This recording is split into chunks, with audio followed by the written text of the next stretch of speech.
Well, hello everyone. I just taken some time to do a video. This video is for a couple of people on a group that wanted to see my tomato staking system, and also for me because it's good to, in the year, do a little inventory and put it on video, because I always say, well, I won't forget that, but lo and behold, I usually do. So I'm just going to walk around, make some comments. This is the garden.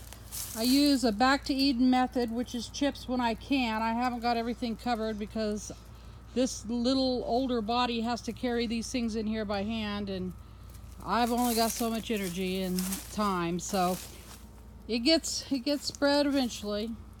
This is what I'm going to show you here. This is Seminole squash. These are amazing. This is a actual American native squash that the Seminole Indians grew in Florida. It was attempted to be eradicated by the Spaniards. They went around and slashed and burned all the trees. The Indians would girdle a tree that they didn't care about, and that tree would die but be standing. So as you can see how that squash is climbing, it likes to climb. It's a big space hog, but it is great for an area that you have that gets really choked out with weeds, because it will kind of shade it out. So it's actually good for that. So it's a climber or a not, but look at these beautiful squash. There's 3 of them here, and put my hand over here to show you the scale. Quite large, actually. All the places I saw them, they were much smaller. But I'm on drip here. I also give them a good natural fertilizer, so maybe that's why. I know a lot of people grow these as a kind of a marginal crop in areas that's not going to get a lot of care. Okay, so much for the Seminole squash. I will have seeds this fall. I have done some breeding, so they'll be here. Thought I'd show you. This is some plants. Here's a fig that a friend gave me, and some comfrey. Here's some cucumbers, and this is how I trellis them. Put one trellis on top of the other and zip tied it. That worked pretty good. And I have this is summer lettuces, different varieties. I can't think of the name of this one. Over here though, I have one called Dragon's Tongue. I just ate some of it. It's actually pretty good. Got some basil going. Okay, that's this area. Let's get into the tomatoes. These are the sun golds, and this is how big they are. They're huge. I can't trellis anymore. I've run out of creative solutions to extend this plant, and so from now on they're just going to have to bend over and produce that way. They did pull the whole fence over this way, so what I did is I pin them. This is a flat electric wire which I use for animals, and so it was strong enough to do that with. What I did is I tied one side on a cane and the other side on a cane.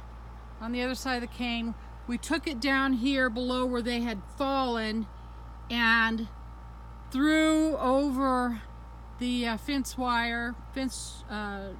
fence wire, and pulled it back up the other way, because this is a fence here, and they pulled the whole fence down. They were so heavy. So we run into these problems, and that's part of gardening.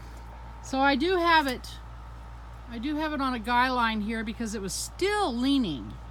And I just want to say I just picked this yesterday, and so everything's not going to be pretty red on the bush. It's all been harvested for now.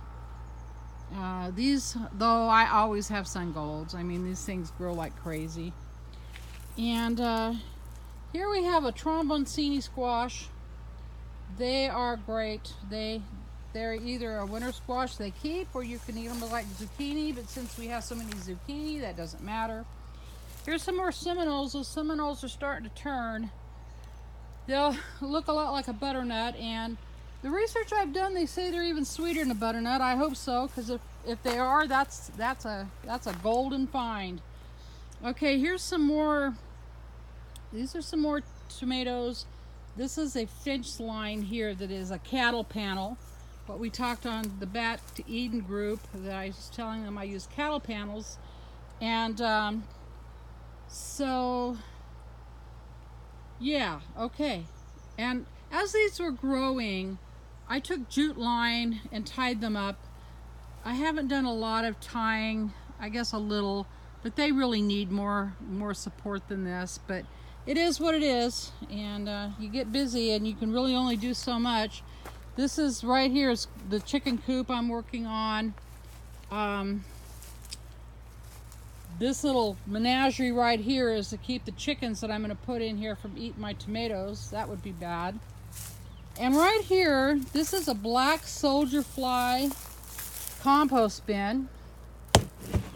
It's got holes all through it. I got a lot of gnats and bugs in this, but when the black soldier fly gets in there and starts acidifying, I did start it with some others from the bin, but I don't see a whole lot right now. I hope they pick up. This thing here on the roof, this is for the adults to lay their eggs, and then the eggs fall back into the bin.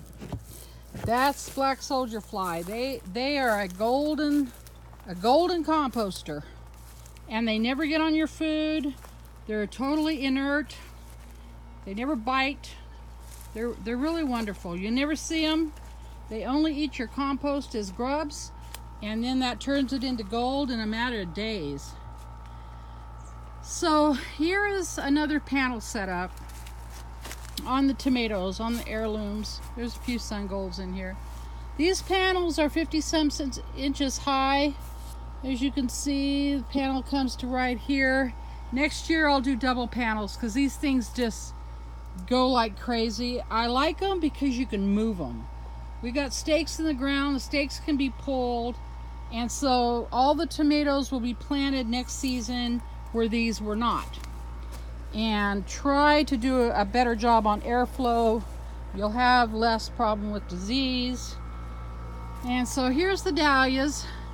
They always need deheading, and when I get busy, I'm always behind it. But I like the dahlias in the garden. They bring in all kinds of beneficial insects and bees and all these things.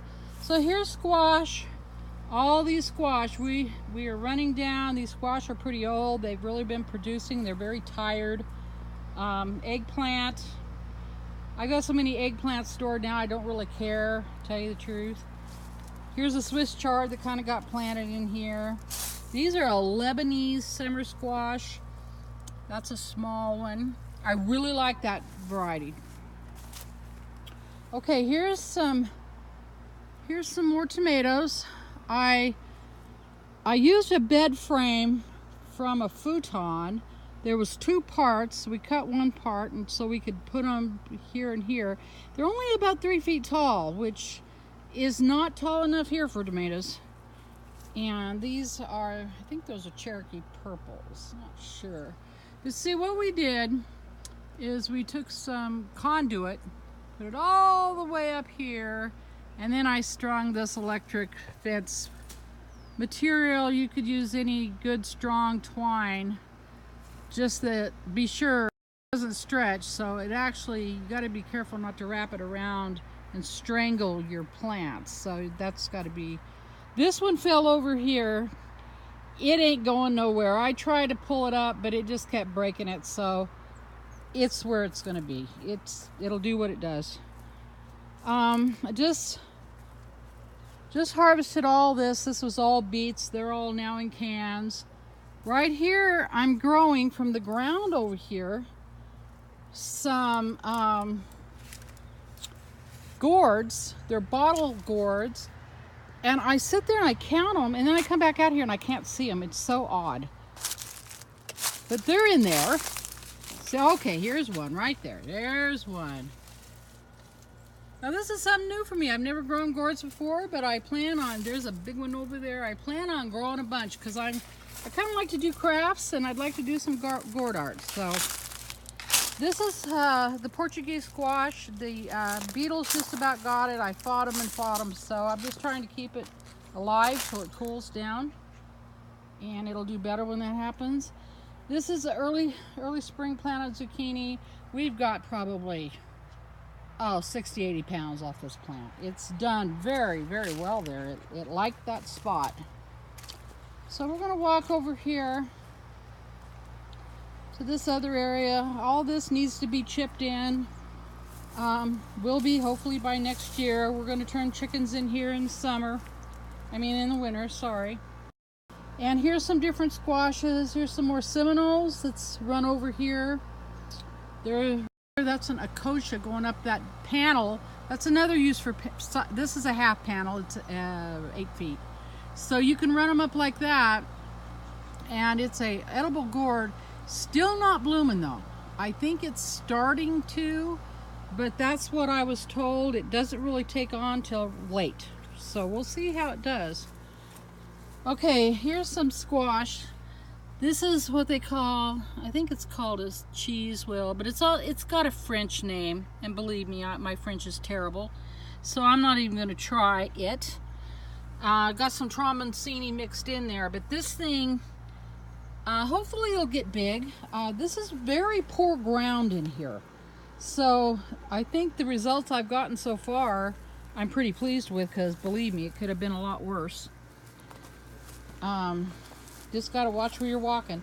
Okay, these are plants I put in only a couple weeks ago, and they're going like crazy. Everything's on drip out here. So they like that. They like the back to Eden method. They like the wood chips. Keeps the roots constant temperature. So I have some squash going here. That's a squash. I think this one's a little curry back here. I don't know what that one is. I had some self-harvested seed I got from Good Squash at the farmer's market. Maybe it's a cross, maybe it's not. And here's some more squash here. Oh, here's the mystery right here. I don't know what that is. It's a squash of some kind. Whatever, we'll eat it. You know,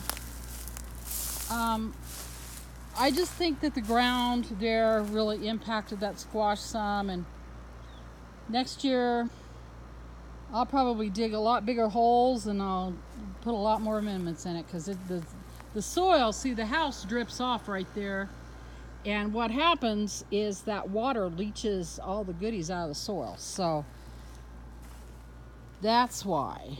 Here's my corn and my star thistle. Isn't that beautiful? I never got this covered with chips. I only covered where the corn is, and it has done actually pretty well. I've eaten corn.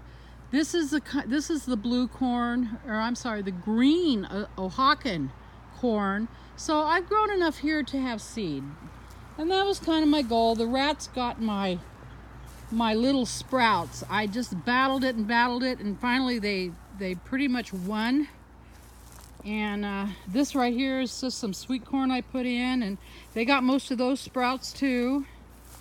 This is another plant here, a zucchini I planted by one of the stalks. So, you know, anywhere I can put a plant and get some food, put in the freezer and to dry. I'm mostly drying the zucchini because we prefer it. That's what we do. All right.